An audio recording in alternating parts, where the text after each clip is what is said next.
las 4 detenciones que tuvimos el sábado.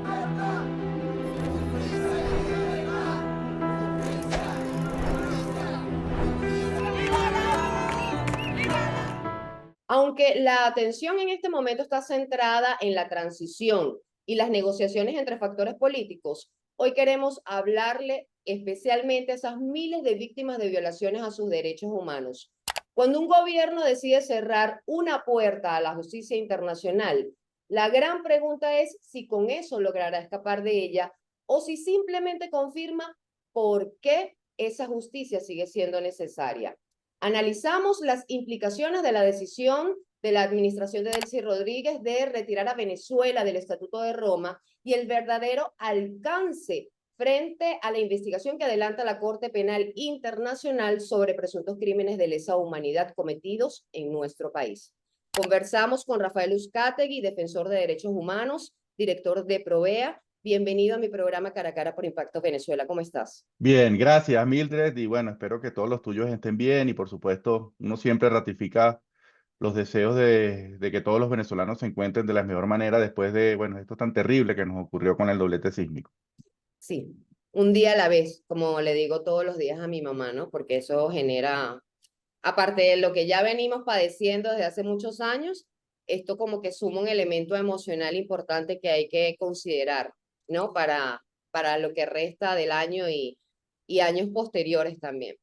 Rafael, la salida del Estatuto de Roma representa un blindaje para los responsables de presuntos crímenes de lesa humanidad o jurídicamente la investigación de la CPI sigue intacta frente a la decisión del gobierno de Delcy Rodríguez.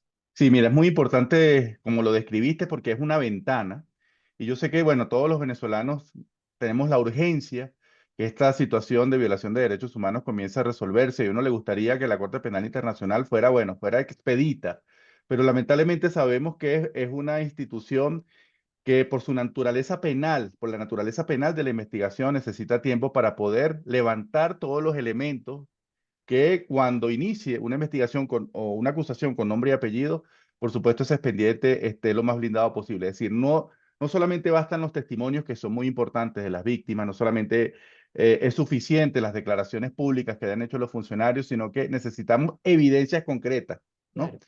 Y es por eso que este tipo de investigaciones lamentablemente tarda más de lo que la necesidad de justicia que tenemos los venezolanos y especialmente las víctimas tienen. Pero esta es por supuesto, una muy mala decisión por parte de las autoridades venezolanas, pero aquí hay que subrayar una cosa, y es que la investigación no se detiene, ¿no? Eso, digamos, es la primera idea que deberíamos mantener en nuestra cabeza. Y la segunda es que esta denuncia del Estatuto de Roma solamente va a tener efecto dentro de un año, ¿no? Es decir, el efecto que va a tener, el efecto real, es que las autoridades venezolanas o la situación venezolana no va a poder investigarse los hechos que ocurran del 2027 en adelante. Pero todo el caso que se ha venido armando, que recordemos es a partir del 2014, ese va a continuar siendo investigado. Es decir, que las autoridades no van a evadir su responsabilidad en el caso de que, como todos esperamos, se inicie una investigación, un caso concreto con nombre y apellido sobre el tema de la cadena de mando, porque aquí no solamente sería bueno, quién disparó, quién torturó, sino especialmente quién dio las órdenes, ¿no? Quién toleró, quién estimuló, quién protegió a los funcionarios que realizaron esas situaciones calificadas como delitos contra la humanidad. Entonces, aquí se intenta debilitar la Corte Penal Internacional. Lamentablemente hay varios países que están en esa arremetida porque quieren estar fuera de este escrutinio internacional. Y fíjate que esto es un mensaje importante, ¿no? Lamentablemente, dentro de Venezuela no tenemos instituciones independientes, no tenemos una justicia que cumpla su rol, no tenemos la posibilidad que la Defensoría del Pueblo pueda, bueno, finalmente acompañar a los ciudadanos en sus diferencias, en sus diferentes denuncias de manera plena. Y es por eso que necesitamos este escrutinio internacional que ha costado mucho tiempo, Mildred, construirse, ¿no? Después de la Segunda Guerra Mundial, bueno, se ha venido de manera lenta construyendo esta arquitectura de protección a los derechos humanos que sabemos que es imperfecta, que hay muchas cosas que mejorar, pero precisamente la Corte Penal Internacional es el único mecanismo que es jurídicamente vinculante sobre la situación de derechos humanos en Venezuela. Es decir, es el único que puede emitir, por ejemplo, una orden de captura, una orden de privación de libertad a nivel internacional, porque el resto de los mecanismos, por ejemplo, Naciones Unidas o la Comisión Interamericana de Derechos Humanos, se basan en la buena fe de los estados, en que, bueno, en que ellos asumieron unos compromisos y hay diferentes mecanismos de presión diplomática para que esos mecanismos sean cumplidos, pero eso tiene una limitación con los autoritarismos modernos, como el de Venezuela, ¿no? Que no les importan ese tipo de mecanismos en materia de derechos humanos. ¿Qué busca el gobierno de Delcy Rodríguez con todo esto? ¿Seguirle el juego a Estados Unidos? ¿Crees que esto es planificado? Porque lo comenzó fue Marco Rubio prácticamente atacando a la Corte Penal Internacional y días después, salió el anuncio de Félix Plasencia por redes sociales diciendo que se estaban retirando. Sí, muy interesante la pregunta que haces porque la estrategia que habían venido realizando las autoridades venezolanas era intentar utilizar la Corte Penal Internacional a su favor, ¿no? Y esto era básicamente por la asesoría cubana. Bueno, los cubanos tienen más de 50 años y bueno, se han convertido en expertos en utilizar los mecanismos de Naciones Unidas a su favor, ¿no?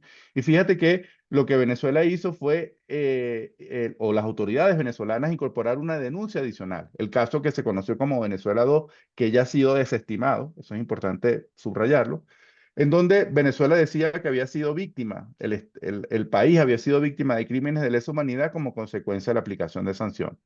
Y fíjate que la Corte Penal Internacional se vio obligada a procesar esa denuncia, a utilizar Claro. recursos humanos y materiales, ¿verdad? Para ver si lo que Venezuela estaba diciendo tenía, bueno, algún tipo de asidero en la realidad. Y esa era una estrategia precisamente para, bueno, retrasar la investigación de Venezuela número 1, que es como se conoce la de los delitos contra la humanidad a partir del año 2014. Entonces, bueno, esa asesoría cubana lo que estimulaba a Venezuela era retrasar, ¿no? Retrasar. Y fíjate que esa estrategia de incorporar un familiar del fiscal dentro del equipo de defensa precisamente era para generar problemas, ¿no? Por conflicto de intereses. O, bueno, enviar, que las autoridades venezolanas enviaran, bueno, 50.000 folios de documentos que seguramente la mayoría de ellos eran documentos que no eran pertinentes para la investigación y para la defensa de las autoridades, pero obligaban a la Corte Penal Internacional a revisarlos, ¿verdad? A usar recursos humanos y materiales para ello. Entonces, ahorita vemos un cambio, ¿no? Vemos un cambio porque, bueno, a partir de 3 de enero, como sabemos, la situación en Venezuela se ha modificado y la estrategia de Estados Unidos siempre ha sido desestimar a la Corte Penal Internacional porque Estados Unidos nunca ha sido signatario, nunca ha firmado el llamado Estatuto de Roma, que fue ese documento por el cual se creó precisamente la Corte Penal Internacional. Claro. Entonces, pero Estados Unidos siempre ha sido refractario, no solamente a la Corte Penal Internacional, sino a otros mecanismos de escrutinio en materia de derechos humanos. Por ejemplo, la propia Comisión Interamericana de Derechos Humanos o la Corte Interamericana de Derechos Humanos, tampoco Estados Unidos la reconoce. Y eso no es reciente, eso no es una política de Donald Trump y Marco Rubio, eso ha sido un continuo dentro de la política exterior de Estados Unidos. Entonces, bueno, ellos alegan la soberanía, ellos por supuesto temen que eso pudiera generar diferentes acusaciones o problemas internos, y Venezuela está aprovechando no solamente la tutela, sino estas palabras agresivas de Marco Rubio sobre debilitar las competencias de la Corte Penal Internacional, debilitar a la institución. Ya sabemos que han sido sancionados algunos integrantes de la Corte Penal Internacional por parte de Estados Unidos. Entonces, fíjate qué curioso, ¿no? Delcy Rodríguez y el chavismo que tanto critica las sanciones contra sí mismo, bueno, las está apoyando en el caso de la Corte Penal Internacional porque les favorece. Entonces, yo creo que sí, están, como decimos en venezolano, están montándose en el barco, ¿no? Están aprovechando esa ofensiva y, por supuesto, la situación de tutela también para evitar, para desviar la atención sobre sus responsabilidades en materia de derechos humanos. Sin embargo, yo creo que puede ser contraproducente, Mildred, porque la Corte Penal Internacional siempre apuesta a que sea el Estado que ha sido señalado el que pueda investigar y sancionar, ¿no? Eso se llama el principio de complementariedad. Es decir, la actuación de la Corte Penal Internacional es complementaria a lo que pueda hacer el Estado, parte por su justicia nacional, ¿no? Y es por eso que vimos hace algunos meses atrás esa firma de un acuerdo de trabajo entre la Corte Penal Internacional y las autoridades venezolanas, porque allí el Estado se comprometía a reformar la justicia y a investigar luego y sancionar a las personas que habían sido señaladas como responsables de esos delitos. Y fíjate que eso se incumplió de una manera tan grave que finalmente en diciembre del año pasado, que nos parece hace mucho tiempo, pero en diciembre del año pasado, la Fiscalía anunció que se retiraba de Venezuela por el incumplimiento sostenido de Venezuela de su acuerdo de trabajo. Y este dato es importante, porque yo creo que refleja la voluntad política de las actuales autoridades venezolanas en cumplir acuerdos, ¿no? Ellos honran su palabra, generan espacios supuestamente de entendimiento para acordar cosas y bueno, reiteradamente, como lo ratifica esto último la Corte Penal Internacional, la incumplen. Entonces, yo creo que el mensaje que está mandando la comunidad internacional, porque no es solamente Estados Unidos, un actor en la crisis venezolana, por supuesto necesitamos que el resto de la comunidad internacional acompañe la transición a la democracia de los venezolanos. Creo que el mensaje que está enviando Delcy Rodríguez es que ella se está vendiendo como parte de un nuevo momento político, como una persona diferente, como supuestamente un estilo diferente, pero fíjate, los hechos están hablando, que es más de lo mismo. Es una bala a la impunidad, es impedir el escrutinio internacional en materia de derechos humanos. Sí, el que no la debe no la teme, no tendría por qué, si quiere hacerlo diferente, yo creo que lo mejor era avanzar y decir, bueno, nos ponemos a la justicia, ¿no? A que nos investiguen y bueno, que se determine si hay culpabilidad o no, porque finalmente eso es un juicio, pero evidentemente ya sabemos cómo van reaccionando y lo que vamos viendo y por eso lo estamos analizando, para que sobre todo esas personas a las que se le han violado sus derechos, que han pasado tantos años encarcelados injustamente, a esas familias que les han asesinado a sus seres queridos en manifestaciones en Venezuela y todos esos contextos que están dentro de la investigación de la Corte Penal Internacional, como bien lo aclaraste desde el año 2014, pues tengan algún respiro en cuanto a justicia, ¿no? Que ellos puedan decir, bueno, están actuando. Es lento el proceso, siempre se ha dicho, pero es importante que no abandonemos este espacio y no dejemos de hablar porque todo al final del día tiene que ver con derechos humanos. Tanto esta transición que se está viviendo como todo tiene incidencia directa en los derechos de los venezolanos, en nuestros derechos humanos y esto no puede escapar, esto tiene que estar presente, este debate en la mesa de negociación, esté quien esté, porque es fundamental la liberación de presos políticos.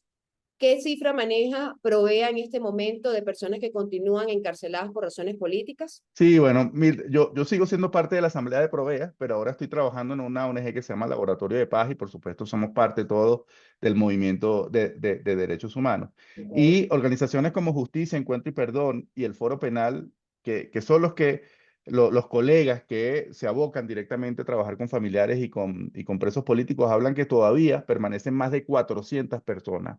Rafael, si la Corte Penal Internacional mantiene jurisdicción sobre los hechos ya en investigación, ¿qué mensaje político y jurídico envía el régimen de Delcy Rodríguez al retirarse del Estatuto de Roma? ¿Es una admisión de temor frente al avance de la justicia internacional? Sí, evidentemente, digamos, los diferentes gobiernos bolivarianos, Hugo Chávez primero, luego Nicolás Maduro y ahora ratificado por Delcy Rodríguez, son reacios al escrutinio internacional, ¿no? Al monitoreo en materia de derechos humanos. Fíjate que permanentemente han desestimado la competencia de la Comisión y de la Corte Interamericana de Derechos Humanos. De hecho, Hugo Chávez denunció la Convención Americana y nos retiramos de esas instancias.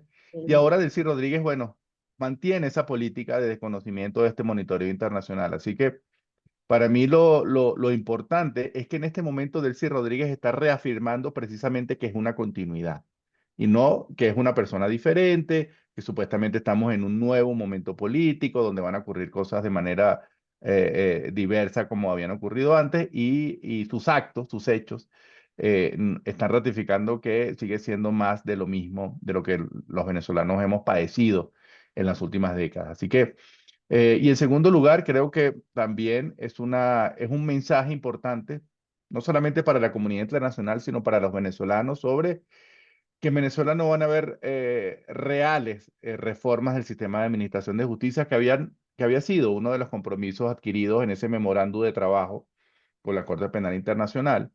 Y en segundo lugar, que no va a haber voluntad para tomar los correctivos necesarios para que las situaciones graves de violación a los derechos humanos no ocurran en el futuro, ¿no? Entonces yo creo que el mensaje es claro sobre la bala, la impunidad, sobre que se va a mantener prácticas autoritarias y abusivas sobre el conjunto de la población. Así que yo creo que esto es muy importante que el resto de la comunidad internacional tome nota. No solamente Estados Unidos tiene protagonismo en la situación venezolana. Esperamos que el resto de la comunidad internacional también se aboque no solamente a ayudarnos a la reconstrucción material de lo dañado por el terremoto, sino especialmente la reconstrucción institucional, porque esas dos dimensiones van de la mano. No podemos pensar que podemos reconstruir materialmente de manera eficiente y de manera óptima el país si no hay instituciones legítimas y si esas decisiones no se toman con criterios técnicos, con criterios profesionales, no con criterios ideológicos como lamentablemente se han venido tomando hasta ahora. Así que yo creo que el mensaje es que se mantiene la impunidad, si se van a mantener los mecanismos de represión, que si bien en este momento están en baja intensidad, pudieran activarse, reactivarse en cualquier momento futuro. Finalmente, pensando en el futuro, ¿qué riesgos enfrentan las víctimas de violaciones de derechos humanos si una vez efectiva la salida de Venezuela del Estatuto de Roma se cometen nuevos crímenes que ya no pueden ser investigados automáticamente por esta instancia? Mira, yo creo que lo importante es que aquí hay algo, Mildred, que es importante. Mira, yo como defensor de derechos humanos, que hemos estado involucrados en la documentación y en el envío de información a la Corte Penal Internacional, yo creo que ni siquiera tenemos la mitad de la información de lo que ha ocurrido en Venezuela recopilada y sistematizada. Es decir, yo sé que, bueno, hay miedos legítimos de las personas y sus familiares que, bueno, que han sido víctimas y que han sido testigos de cosas terribles, pero por supuesto los seguimos invitando a que den un paso al frente, que den su testimonio, que den las evidencias que puedan dar, porque la Corte Penal Internacional y otros organismos internacionales en materia de derechos humanos, como la Misión Independiente de Determinación de Hechos, tienen la formación necesaria para mantener a resguardo la identidad de las personas, ¿no? Para que eso sea de manera confidencial, por mecanismos seguros, para no poner en riesgo a las personas que suministran esa información. Así que, bueno, vamos a continuar ese trabajo de recopilar y documentar las cosas que han ocurrido y, por supuesto, el testimonio de las personas es muy importante. Así que, bueno, eso es un desafío que tenemos para que ese expediente, bueno, sea lo suficientemente robusto para que cuando se inicie un proceso contra una persona con nombre y apellidos, bueno, no haya dudas, no haya posibilidades de que esa persona pueda evitar una sentencia por parte de la justicia. Así que ese es mi primera recomendación. Las organizaciones vamos a continuar trabajando con ello. Y por supuesto, nosotros queremos que eh, el inicio de una investigación con nombre y apellido genera un efecto disuasorio. Esto ocurrió, Mildred, en el primer año, cuando se anunció el inicio de una investigación. En Provea, bueno, están los números de cómo se disminuyeron las detenciones arbitrarias, las torturas, porque, bueno, los funcionarios tenían muchos temores a ser víctimas entonces o a ser objeto de una investigación. Entonces, bueno, eso generó un importante efecto disuasorio al inicio. Lamentablemente después, bueno, con estas labores de retardo y con estas situaciones dilatorias que las autoridades iniciaron, bueno, pues ya se acoplaron a esa situación como lo vimos dramáticamente en el 2024. Pero si se inicia una investigación con nombre y apellido, esto seguramente va a generar una situación de autocontención para ese abuso de poder. Y lo más importante es que tenemos que seguir empujando para que haya una transición a la democracia en nuestro país, que sean nuevas autoridades las que se comprometan con el respeto a la Constitución, con los derechos humanos y, por supuesto, evitar todo lo que ha ocurrido. Así que, digamos, para mí va de la mano, no solamente que continúen funcionando estos organismos internacionales, que las víctimas sigan dando su testimonio, que logramos tener, así como ya tuvimos un caso favorable en la justicia internacional, el caso de Argentina, donde hay una orden de extradición para un funcionario de la Guardia Nacional Bolivariana que está viviendo en España para que la justicia argentina lo procese. Bueno, pues así de la misma manera queremos que se active un caso sobre Venezuela, pero, digamos, la mejor protección para los derechos humanos va a ser tener un gobierno democrático, legítimo, apegado a la Constitución, apegado a las leyes. Y yo creo que ese, bueno, es el gran desafío que tenemos los venezolanos por delante en los próximos meses. En conclusión, Rafael, la investigación continúa, se puede dar el juicio aún sin que Venezuela forme parte del Estatuto de Roma, porque hay un lapso comprendido en donde sí formaban parte y allí queda. Por ende, si hay un veredicto final de ese juicio, evidentemente ya eso queda marcado. Si hay una orden de captura internacional, todo eso es aplicable. Esas personas van a quedar solicitadas independientemente de que no formen parte el país ya del Estatuto de Roma. ¿Es así? Es correcto. Y la investigación de la Corte Penal Internacional no depende de la colaboración de los estados. Por supuesto, Son este, investigaciones independientes. son investigaciones independientes y por supuesto, bueno, ya el Estado no venía colaborando porque el Estado no suministra información a ninguna de estas instancias sobre esos temas. Seguramente se va a obstaculizar la presencia en terreno de algún miembro de la Corte Penal Internacional en los próximos meses, pero bueno, ya ellos habían salido porque por la ruptura de ese acuerdo de trabajo. Pero es importante subrayar que la investigación continúa y sobre todo el daño reputacional, porque esto sí fue algo que ocurrió. Lamentablemente no tenemos un caso, no tenemos una persona sentada en el estrado, en el juicio, pero este inicio que es histórico para América Latina porque nunca había ocurrido el inicio de una investigación por parte de la CPI para nuestra región. Bueno, generó un daño reputacional muy importante bueno, para las autoridades que querían venderle al mundo algo que no eran. Y yo creo que tenemos que mantener esos mecanismos abiertos. Así que sí, la investigación se mantiene y además las violaciones de derechos humanos no prescriben en el tiempo. Queremos que esto sea rápido, pero si no lo es, bueno, el día de mañana o de pasado mañana, por supuesto, las personas no van a escapar del arbitrio de la justicia nacional o internacional. Rafael Uzcategui, defensor de derechos humanos, muchísimas gracias por haber compartido conmigo y con toda mi audiencia en Impacto Venezuela este tema tan importante. No lo quería dejar pasar porque aunque, como lo dije al inicio, toda la atención mediática y de la ciudadanía está centrada en las negociaciones, es importante que no abandonemos el espacio de los derechos humanos porque finalmente eso nos impacta a todos. Aquí no hay distinción política en ese momento y lo sabemos porque incluso estamos viendo mucha disidencia chavista en este momento que no está de acuerdo cómo está actuando la administración de Delcy Rodríguez, entonces ellos también pueden ser víctimas de cualquier violación a sus derechos en cualquier momento. Gracias. Gracias. Feliz domingo para todos. Igual. A toda mi audiencia también, gracias por su lealtad, por su sintonía, por acompañarme cada domingo en este su espacio sin censura. Para más visiten impactovenezuela.com y @impactove en redes sociales. Soy Mildred Manrique, nos vemos el próximo domingo.